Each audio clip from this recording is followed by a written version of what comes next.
ለማነጽ የሚጠቅም ማናቸውም በጎ ቃል እንጂ ክፉ ቃል ከአፋችሁ ከቶ አይውጣ። ለቤዛም ቀን የታተማችሁበትን ቅዱሱን የእግዚአብሔርን መንፈስ አታሳዝኑ።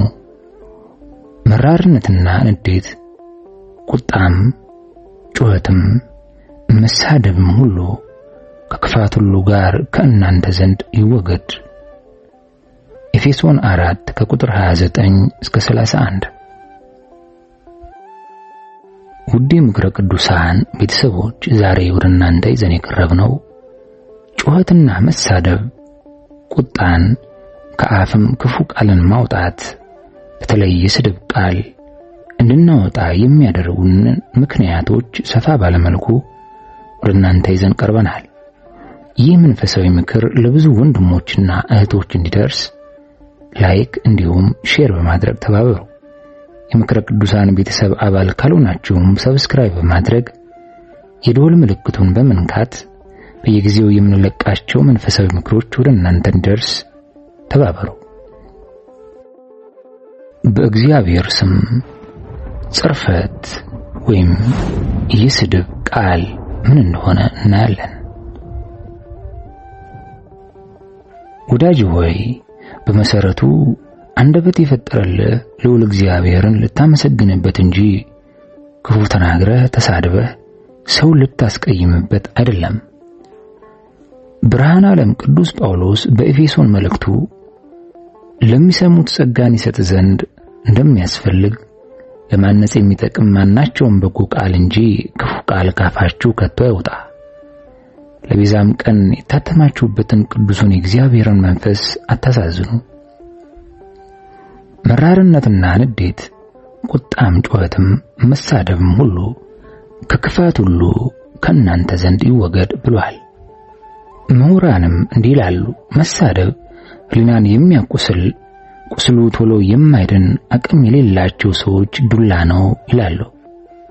አንደኛውና የመጀመሪያው ምክንያት ሰዎችን መናቅ ነው። እግዚአብሔር በነገሮች ሁሉ ሕይወታቸውን ሲለውጥላቸው በራሳቸው ጥበብ ኃይልና ስልጣን የተለወጡ ስለሚመስላቸው በስጋዊም ሆነ በመንፈሳዊ ኑሯቸውና ሕይወታቸው ከኛ ያንሳሉ ብለው የሚገምቷቸውን ሰዎች መናቅ ይጀምራሉ።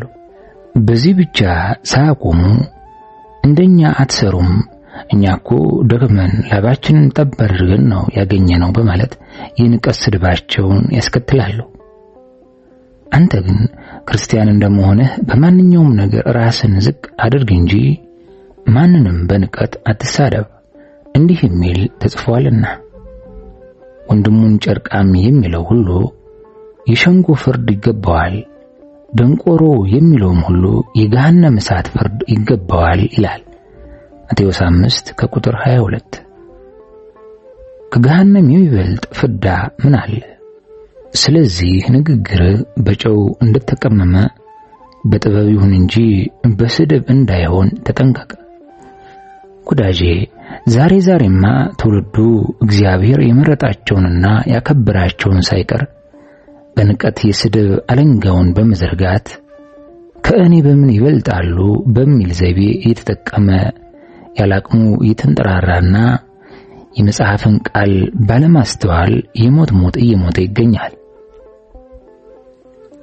በድፍረትና በትዕቢት በመናቅም በጻድቅ ላይ የሚናገሩ የሽንገላ ከንፈሮች ድዳ ይሁኑ የሚለውን ኃይለ ቃል በመንፈስ አላነበበምና ይሳደባል። መዝሙር 30 ከቁጥር 18 ላይ ጌታ ሥጋ ለብሶ ሳለ የሚያስተምርበትና ድውያንን በሚፈውስበት ወቅት አንድ ከእናቱ ማህፀን ጀምሮ ዕውር ሆኖ የተወለደውን ሰው አገኘውና ፈወሰው። የተፈወሰውንም ሰው አይሁድ ይዘው መልሰው ሲጠይቁት እርሱም መልሶ ደቀ መዛሙርቱ ለመሆን ትፈልጋላችሁን ብሎ ሲጠይቃቸው እነርሱም በንቀት አነጋገር ተሳድበውም አንተ የእርሱ ደቀ መዝሙር ነህ፣ እኛ ግን የሙሴ ደቀ መዛሙርት ነን ብለውታል። ዮሐንስ 9 ከቁጥር 27። በንቀት መሳደባቸው የኋላ ጎዳቸው እንጂ አልጠቀማቸውም። አንተም እንዲህ አይነቱን የስድብ ንግግር ከአንተ አርቅ አትጠቀምበትምና አፍንና ምላሱን የሚጠብቅ ነፍሱን ከመከራ ይጠብቃል ብሏል። ምሳሌ 21 ከቁጥር 23። በወንጌልም ከአፍ የሚወጣ ሰውን ያረክሰዋል የተባለውም አንዱ ስድብ ነው። ማቴዎስ 15 ከቁጥር 19። ሁለተኛው ምክንያት ትዕቢት ነው። ወዳጄ ይህ የኃጢአት መንፈስ በመጀመሪያ ሳጥናኤል ወይም ሰማልያ የወደቀበት መንፈስ ነው። ይህ የትዕቢት መንፈስ ያለበት ሰው ከእግዚአብሔር ጋር አንድነት የለውም።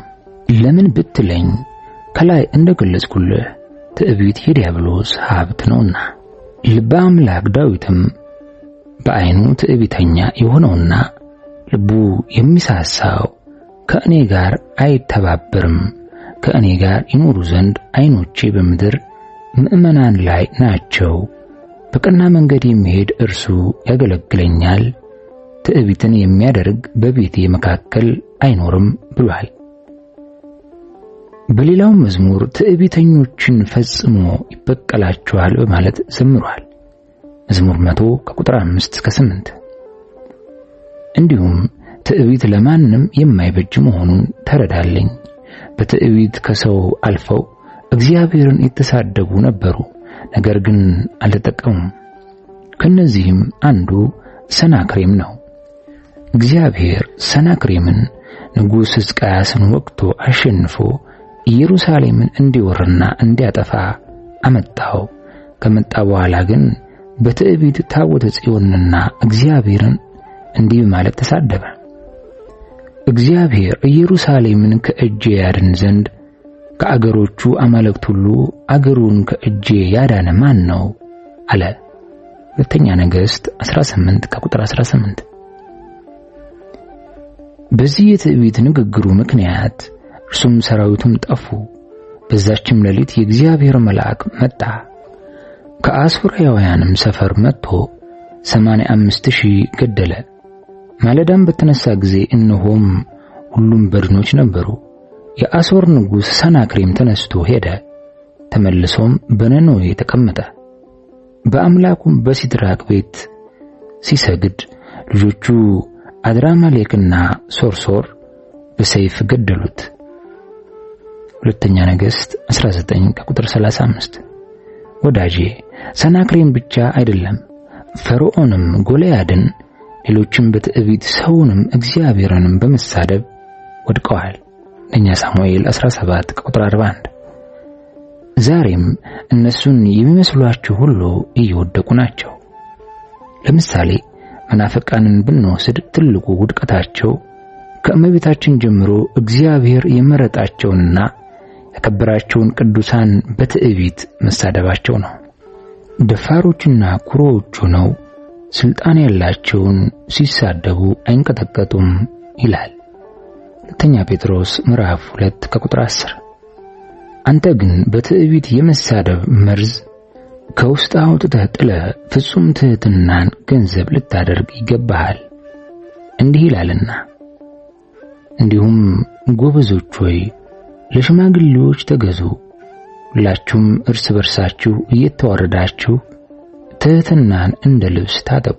እግዚአብሔር ትዕቢተኞችን ይቃወማልና ለትሑታን ግን ጸጋን ይሰጣል ይላል አንደኛ ጴጥሮስ ምዕራፍ 5 ከቁጥር 5።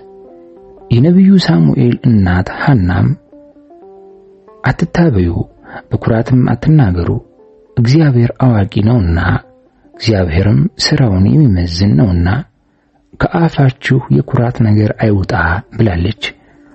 አንደኛ ሳሙኤል ምዕራፍ 2 ከቁጥር 3። ወዳጄ አደራህን ዝቅ ብለህ በትሕትና ራስህን ለእግዚአብሔር አስገዛ እንጂ የዲያብሎስ ሀብት ትዕቢት እንዳይገዛ። አንዳንዶች ባለማወቃቸውና በትዕቢት ሕሊናቸውን ስለደፈኑ ከእግዚአብሔር በታች ሰርተው ቀጥተው አልብሰውና መግበው ያሳደጓቸውን ወላጆች የሚሳደቡም አሉና ጭራሻቸው ስለማያምር ብትችል ምከራቸው። እምቢ ቢሉ ከእንደዚህ አይነቶቹ ራስህን አረቅ፣ እንዲህ የሚል ተጽፏልና። አባቱን ወይም እናቱን የሚሰድብ በድቅድቅ ጨለማ መብራቱ ይጠፋል ይላል ምሳሌ 20 ከቁጥር 20። ሐመሯ ወይም ሶስተኛው ምክንያት ደግሞ ጥላቻ ነው።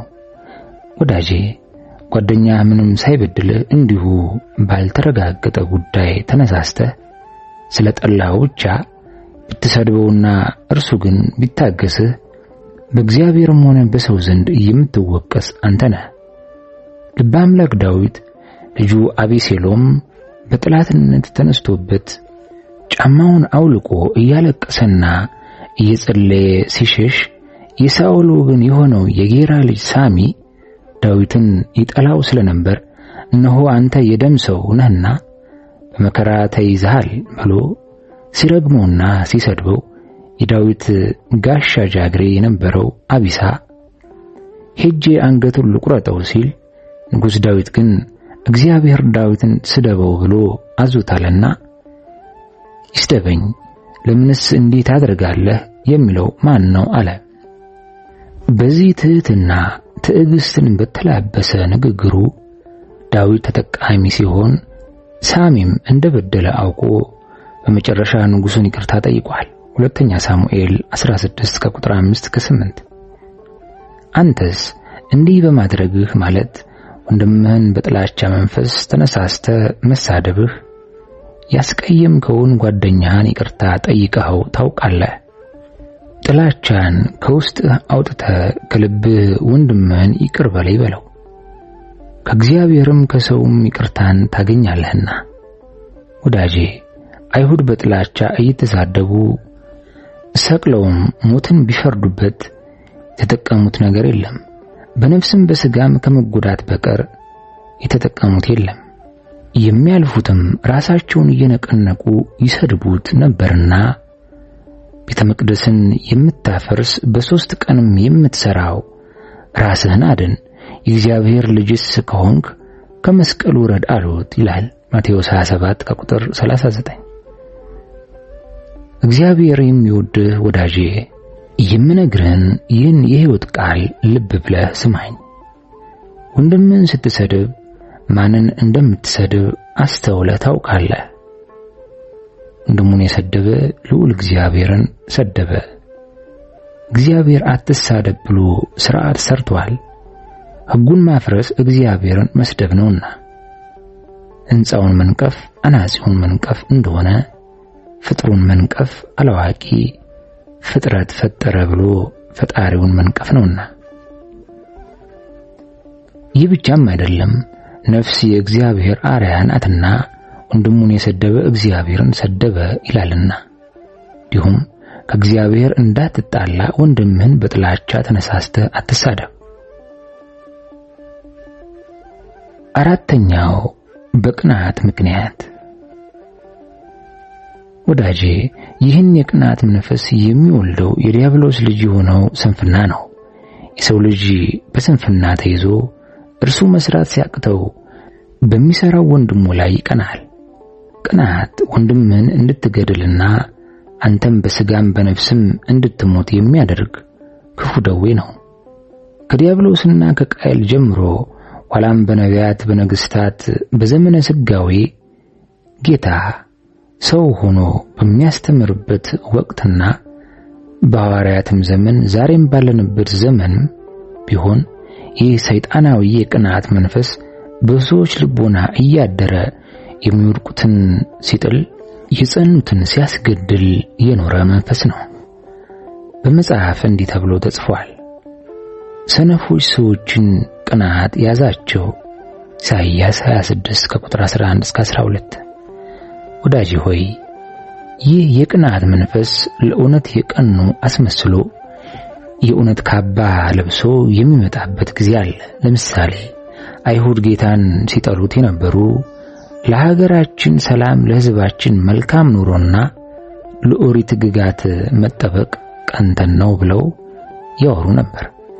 ሳኦልም ምዕመናንን ሲገድል ቤተክርስቲያንን ሲቃጠል የነበረ ለኦሪት ሕግ ቀናው ብሎ ነው። ጌታም በወንጌል በውስጣቸው ስጋዊ ወይም ሰይጣናዊ ቅንዓትን ይዘውና በላያቸው ግን መንፈሳዊ ካባ ለብሰው ስለሚመጡ የቃየል ልጆች ሲናገር ከዚህ በላይ ደግሞ የሚገርላችሁ ሁሉ እግዚአብሔርን እንደሚያገለግል የሚመስልበት ጊዜ ይመጣል ብሏል። ዮሐንስ ወንጌል ምዕራፍ 16 ከቁጥር 1 እስከ 2። ጠቢቡ ሰሎሞን ከመዝሙሩ ሁሉ የሚበልጠው መዝሙሩ የብዙዎችን ልብ በቁጣ ቅናት ትበላቸዋለች፣ በቅናትም ጸጋ እግዚአብሔር አይገኝምና ብሏል። መኃልየ 5 የብዙዎችን ልብ በቁጣ ቅናት ትበላቸዋለች፣ በቅናትም ጸጋ እግዚአብሔር አይገኝምና ብሏል። በዚሁ መዝሙሩ ቅናት ሰይጣናዊ እንደ ሲኦል የጨከነች ናትና ፍንጣሪዋ እንደ እሳት ፍንጣሪ እንደ እግዚአብሔር ነበልባል ነው ብሏል። መኃልየ 8 ከቁጥር 6 ጸጋ አታገኝበትምና በወንድም ላይ በቅናት ተነሳስተ አትስደበው። ሊቁ ዮሐንስ አፈወርቅም ቁጡ ሰው በልቦናው መናደድ ስለተሳለ ቅናቱ በራሱ መዋረድን ያመጣበታል። የተሳለ ስለት አንገትን ከደረት ስጋን ከጅማት እንዲለይ ሰይጣናዊ ቅናትም ከእግዚአብሔር ይለያልና አንድም ሰውን ከሰው ይለያልና ስለፈጣን ቅናቱ ለራሱ መዋረድን ያመጣል። ከቃየል ጀምሮ ሲያዝ የመጣ ነውና በቅናት ያሰበውን ስድቡን ከሚሰድበው ሰው ያደርሰዋል። ከሁለታቸው አንዳቸው ካልታገሱ እስከ መገዳደል ይደርሳሉ ብሏል። ወዳጄ በቅዱስ መጽሐፍ ብዙዎች ለእግዚአብሔር ሕግ በመቅናታቸው በእግዚአብሔር ዘንድ ተመሰገኑ፣ የእግዚአብሔር ልጆች ተባሉ፣ ክብርም አገኙበት። ከነዚህም ጥቂቶቹ ካህኑ ፊንሐስ፣ ነቢዩ ዳዊትና ነቢዩ ኤልያስ ሌሎችም ለእግዚአብሔር ሕግ ቀንተዋል። አንተ ግን ቅናት ፈጽሞ አያስፈልግም እያልከኝ ነው። ያንተና የመጽሐፍ ቅዱስ ሐሳብ ተለያየሳ ብትለኝ እኔ ላንተ እየጻፍኩልህ ያለሁት ስለ ስጋዊ ወይም ሰይጣናዊ ቅናት እንጂ ስለ መንፈሳዊ ቅናት አይደለምና መልእክቴን ተረጋግተና ልቦናን ሰብሰብ አድርገህ አድምጠኝ። እነዚህ በጥቂቱ የተጠቀሱት ታላላቅ አባቶችና ሌሎችም የተጠቀሙበት መንፈሳዊ ቅናት ለሰው ሁሉ በተለይ በክርስቶስ ላመኑ ክርስቲያኖች እጅግ ጠቃሚ ነው። ብርሃን ዓለም ጳውሎስ ነገር ግን የሚበልጠውን የጸጋ ስጦታ በብርቱ ፈልጉ ያለውን ቅዱስ ያሬድ ሲያብራራ ለምትበልጠው ጸጋ ቅኑ፣ ለነፍስ ለስጋም መድኃኒት ናትና መንገዶቿም የቀኑ ናቸውና ጻድቃን ደጋጎች ይሄዱበታል፣ ኃጥአን ግን አያውቋትም ብሏል። ስለዚህ እኔ እንድትከላከል የምጽፍልህ ስጋዊ ወይም ሰይጣናዊ ቅናትን እንደሆነ ተረዳልኝ። ወዳጄ አይሁድ በቅናት ስጋዊ ተነሳስተው የዛ የጠራቢው የዮሴፍ ልጅ አይደለምን? እናቱስ ማርያም ትባል የለምን? እያሉ ይሳደቡ ነበር። በዚህ ብቻ ሳያበቁ እስከ መስቀል ሞት አድርሰውታል። በዘመኑ የነበረው ሹም ሮማዊው ጲላጦስ እንኳን በቅናት አሳልፈው እንደሰጡት ያውቅ ስለነበር በርባንን ወይስ ክርስቶስን የተባለውን ኢየሱስን ማንኛውን ልፍታላችሁ ብሎ ጠይቋቸዋል። አንተ ግን በውስጥ በቅናት መንፈስ ተነሳስተ ወንድምን እንድትሰድበው የሚያደርገን መርዝ አውጥተህ ጥለህ ወደ ሕይወት ውሃ ወደ ቃሉ ቀርበህ እንደ እባብ ብልህ ሆነህ ልትጠጣ ይገባሃል።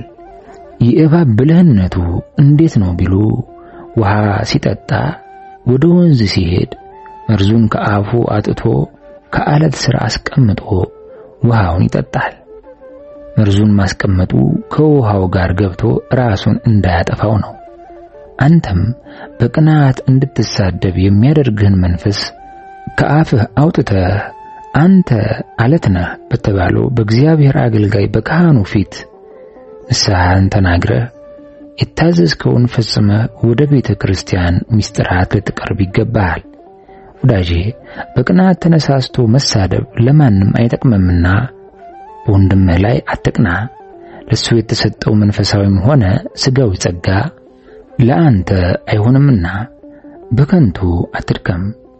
በሙሴና በአሮን ላይ በቅናት ሰይጣናዊ ተነሳስተው እናንተ ታበያችኋል ብለው የተሳደቡ የቆሬ ልጆች ዳታንና አቤሮን በነፍስም በስጋም አልተጠቀሙምና ዘኍልቍ 16 ከቁጥር 1 እስከ 50። ብርሃን ዓለም ቅዱስ ጳውሎስም በመንፈስ ብንኖር በመንፈስ ደግሞ እንመላለስ፣ እርስ በርሳችን እየተቀናናን እየተነሳሳን በከንቱ አንመካ በማለት አስተምሮናል። ገላትያ 5 ከቁጥር 26 እስከ 27። ወዳጄ በኑሮ ሁሉ ማለት በትዳርህና በጎረቤትህም በጓደኞችህም ሁሉ አትቅና። እነርሱም በአንተ ላይ በቅናት ተነሳስተው የሚጎዱበትን መጥፎ ሥራ አትስራ። በተለይ የትዳር ጓደኛህን ወይም ሚስትህን አታስቀናት።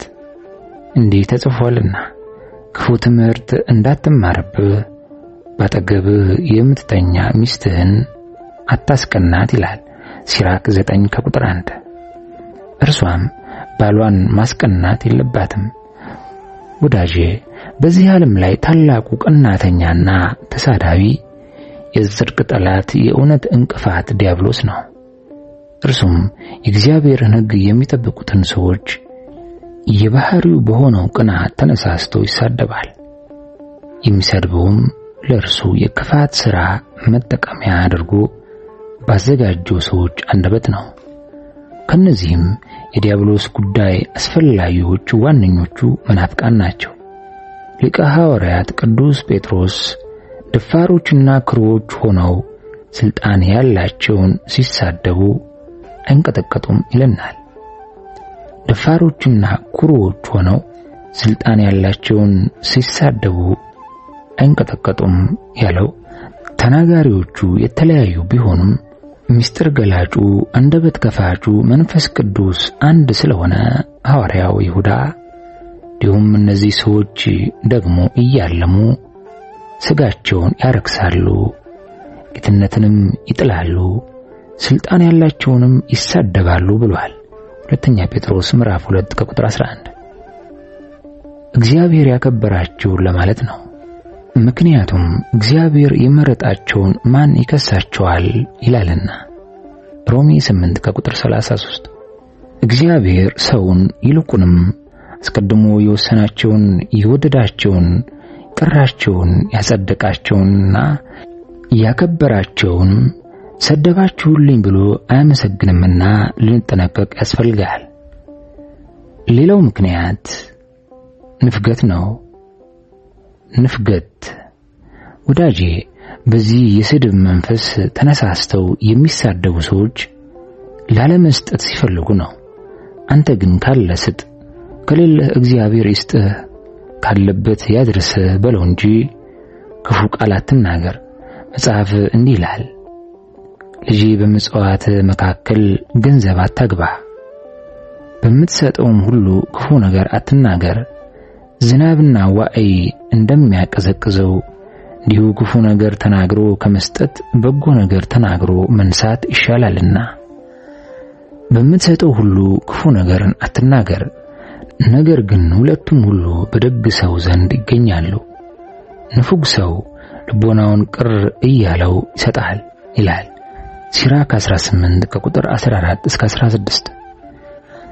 ወዳጄ አንድ እጁ እግሩ ጤነኛ የሆነ ሰው ቢለምንህ ሰርቶ አይበላም ትለዋለህ። በዚህ አነጋገርህ 4 በደል ሰራህ። የመጀመሪያው ያለበት ያድርስህ ብለህ በመልካም መሸኘት ሲገባ መሳደብህ። ሁለተኛው ስመ እግዚአብሔርን ስለጠራ ሁሉን ስጥ ያለውን ሕግ ማፍረስህ። ሶስተኛ ሰው አካሉ ጤነኛ ቢሆንም ልዕልናው ወይም ለልመና የሚያደርገው ልዩ ልዩ ምክንያቶች መኖሩን ያለመረዳትህ። አራተኛው እያለህ ያለመመጽወትህ ነው። ታዲያ የሰው ልጅ በጉልበት ሳለ ልመናን አትውደድ፣ ከለመንክ መሞት ይሻልሃል ይላል ሲራክ 40 ከቁጥር 28 እስከ 29። እንዲህ የሚለውን እያወቀ በምን ምክንያት ለልመና ይዳረጋል ብትለኝ፣ መርከብ ተሰብሮበት፣ ገንዘብ ከባህር ሰጥሞበት፣ ሽፍታ ተነስቶበት፣ ዳኛ አድልቶበት፣ ገንዘብ ሌባ ወስዶበት፣ ጠላት ቤቱን ንብረቱን አቃጥሎበት፣ አዝመራውን በረድ መጥቶበት፣ አንበጣ ወሮበት፣ በዘር ጊዜ ታሞ የሚዘራለት አጥቶ፣ ቢዘራም በመካር ጊዜ የሚሰበስብለት አጥቶ፣ ለጓደኛው ዋስ ሆኖ የተዋሰለት ሰው ቢጠፋለት፣ ይህን በመሰለው ሁሉ ተቸግሮ ሊሆን ስለሚችል የምትሰጠው ከሆነ ስጠው፣ የማትሰጠው ከሆነ ግን አትስደበው። ምሁራንም እንዲህ ይላሉ፣ ንፍገት የሚለምነውን ሰው የሚወጉበት የስስታሞች ፍላጻ ነው ይለዋል። ወዳጄ እኔ እኮ ዕለት ዕለት እየሰጠው ስለሰለቸኝ ነው ትለኝ እንደሆነ፣ አንተስ የዕለት ምግብህን በየቀኑ እንዲሰጥ ፈጣሪን የዕለት እንጀራዬን ስጠኝ እያልክ ትለምን የለምን? መስጠትን ሳታውቅ መለመንን እንዴት ለመድከው? ከሚቀበል የሚሰጥ ብፁዕ ነው የሚለውንስ የሐዋርያውን መልእክት ወዴት ጣልከው? አስተውል። የዕለት ምግቡን ለመነ ብለህ ድሃውን ጨቅጫቃ ዘብዛባ ትለዋለህ። አንተ ዕለት ዕለት ለሆድህ ብለህ እየዋሽህ እያታለልክና እየቀማ ትሰበስባለህ።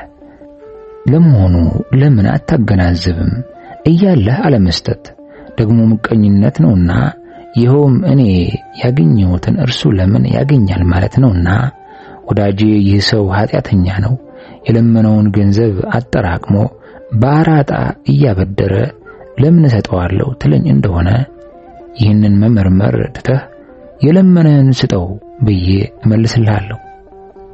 ድሃውም ምንም ፍጹም ኃጢአት ቢሰራ ያንተን ኃጢአት አስብ እንጂ የእርሱን ኃጢአት አታስብ። ይህ ያለንበት ዓለም በጎ ሥራ የሚሰሩበት፣ የሚራሩበት፣ የሚመጸውቱበትና ይቅር የሚሉበት እንጂ በአንደበታችን ኃጥእ ነው ጻድቅ ነው ብለን የምንመረምርበት፣ ድሃ ነው ባለጸጋ ነው ብለን የምንለያይበት ጊዜ አይደለምና፣ ቢኖርህ የምትሰጠውን ስጠው፣ ባይኖርህ ስለምትሰድበው ፈንታ ካሰው። ያድርስህ ብለህ በፍቅር ስደደው እንጂ አንተ ሳትመጸውት ሌሎችም እንዳይመጸውቱ እያደረግ የማሰናከያ ድንጋይ አትተውበት። አንድ ጥያቄ ልጠይቅህ። አንተ ንጹሕ ጻድቅ ሆነህ ነው እግዚአብሔር የለመንከውን በየዕለቱ ከጠየቅከው በላይ የሚሰጥህ? አይደለም። እርሱ ይቅርታውንና ስጦታውን ለዘማውያን ለመሰሪያን በተለያየ ኃጢአት ለበደሉት ሁሉ ስለሚያደርግ ነው እንደምትለኝ አልጠራጠርም። አንተም እንዲሁ አድርግ እንጂ ምክንያት እየፈጠርክ ከምጽዋት አትሽሽ። የምጽዋትን ነገር ከንፉግ ሰው ጋር አትማር ይላል ሲራክ 37 ከቁጥር 11። የምጽዋትን ነገር ከንፉግ ሰው አትማር። አንተ ንፉግ ሆነህ ሌላው ንፍገትን አታስተምር። ድሃውን ግን ታገሰው፣ ምጽዋቱንም ስጠው። አልፈው አትሄድ፣ ችግረኛ ነውና ድሃውን በምጽዋት ተቀበለው፣ ባዶውን አትመልሰው። ባልንጀራህን ወዳጅህን ወርቅ ተቀብሮ ከሚዝግ በድንጋይ ስር ተቀብሮ ከሚጠፋ እግዚአብሔር መጹት ብሎ ስላዘዘህ ወርቅን ከተቀበረበት አውጥተህ መጹት። ከወርቅ ድልብ ይልቅ ፈጽሞ ምጽዋት ይጠቅማልና። ምጽዋትን በድሆች ቤት አደልባት፣ እርሷ ትሻላለች። ከመከራም ሁሉ አንተን ማዳን ትችላለች። በጦርም ቢሆን በመሳሪያም ቢሆን እርሷ ቀድማ ጥንተ ጠላትህን ድል ትነሳልሃለች፣ የዕለት ጠላትህንም ታጠፋልሃለች ይላልና ሲራክ 29 ከቁጥር 8 እስከ 13። ወዳጄ ሰደበኝ እንዳትለኝ እንጂ አንዳንድ ጊዜ ራስህ ንፉግ የምትሆንበት ጊዜ ገጥሞ ይሆናል። እንዲህ ማለቴ እያለህ ለመብላት እየፈለክ አለመብላት፣ ለመልበስ እየፈለክ አለመልበስ፣ ምንም ተስፋ የሌላቸው ሰዎች የሚኖሩትን አይነት ኑሮ ትኖር ይሆናል። በንፍገት ደዌ በጠና ታመሃልና። መስጠት የሕይወት መግቢያ በር በሚለው ሆስፒታል ታከም። ሲራክም ነገር ለማያውቅ ሹመት አይገባውም፣ ለንፉግ ሰው ገንዘብ አይገባውም። ሰውነቱን የሚነፍጋት ሰው ሌላ ሰው ያከማቻል፣ ሌላ ሰው ግን በገንዘቡ ደስ ይለዋል። ሰውነቱን የሚነፍግ በገንዘቡም ደስ የማይለው ሰው ለማን ይሰጣል? ሰውነቱን ከሚነፍግ ሰው የሚከፋ የለም፣ ለክፋቱም እርሱ ፍዳ ይሆነዋል። በጎ ሥራንም ቢያደርግ ባረጀ ጊዜ ብቻ ነው፣ ኋላም ኃጢአቱ ይገለጣል። የንፉግ ሰው ዓይኑ ክፉ ነው፣ ከድሃ ፊቱን የሚመልስ ሰውነቱን ቸል ይላል። የንፉግ ሰው ዓይኑ እህል ይነፍጋል፣ በማዕድም ይነፍጋል። ነገር ግን ንስሐ ገብቶ የሞተ ሕጉንም የጠበቀ በገንዘቡም ያወቀበት ሰው የተደነቀ ነው። ሲራክ 14 ከቁጥር 3 እስከ 20። ወዳጄ ከላይ በጻፍኩልህም ይሁን በሌላም ምክንያትም ቢሆን ስድብን ከአንደበት አርቅ። ብርሃነ ዓለም ቅዱስ ጳውሎስ ወይስ አመፀኞች የእግዚአብሔርን መንግሥት እንዳይወርሱ አታውቁምን? አትሳቱ። ሴሰኞችም ቢሆኑ ወይም ጣዖታትን የሚያመልኩ ወይም አመንዝሮች ወይም ቀራጮች ወይም ከወንድ ጋር ዝሙት የሚሰሩ ወይም ሌቦች ወይም ገንዘብ የሚመኙ ወይም ሰካራሞች ወይም ተሳዳቢዎች ወይም ነጣቂዎች የእግዚአብሔርን መንግሥት አይወርሱም ብሏል ለመንፈስ ልጁ ለጢሞቴዎስ በጻፈው መልእክቱ። ነገር ግን በመጨረሻው ቀን የሚያስጨንቅ ዘመን እንደሚመጣ ይህን እወቅ።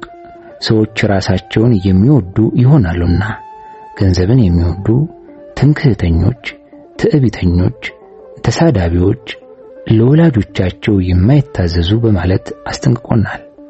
ለኛ ቆሮንቶስ ምዕራፍ 6 ከቁጥር 9 እስከ 10። ስለዚህ ወንድሜ በመጨረሻው ቀን ከሚመጡት ከነዚህ ከክፉ ሐሳቦችና ካፍ ከሚወጡ ክፉ ቃላት፣ የስድብ ቃላት እንጠበቅ ዘንድ እግዚአብሔር ይጠብቀን ዘንድ በጸሎት እንትጋ። የምናደርገውን ነገር ሁሉ በማስተዋልና በመገንዘብ እናደርገው ዘንድ እግዚአብሔር ይፍቀድልን። አሜን።